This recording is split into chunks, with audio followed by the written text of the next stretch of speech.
मेरी फैमिली में हम दो भाई हैं। मैं छोटा भाई हूँ और सबको पता है छोटा भाई बड़े भाई का गुलाम होता है। तो हम छोटे भाई और बड़े भाई का रिश्ता कैसा होता है, चलो बताता हूँ। हम दोनों भाइयों का एक ही था फोन, वो सहेली के पीछे मुझे छोड़ता अलोन। गुस्से में मैंने भी भाई को ये श्राप दिया, तुझे हर लड़की करेगी फ्रेंड जोन।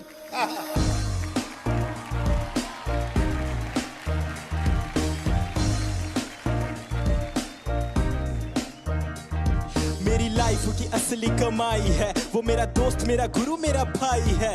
मेरी लाइफ की असली कमाई है वो मेरा दोस्त, मेरा गुरु, मेरा भाई है।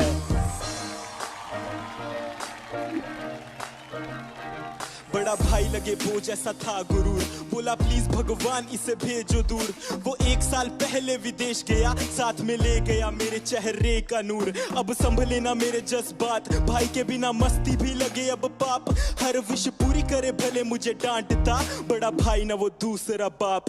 भाई के बिना ही कटे अब मेरी रात, बेड पे चलाने वाला अब ना कोई नात। सोचा बड़े भाई के बिना मिलेगी खुशी, जीतने चला मैंने खुद को दी मात। उसकी आवाज की गूंज रुलाती है, याद आती है सीना चीर जाती है। भैया के बिना मुझे ऐसा फील होता है मानो मेरा दिल नहीं खोखली छाती है।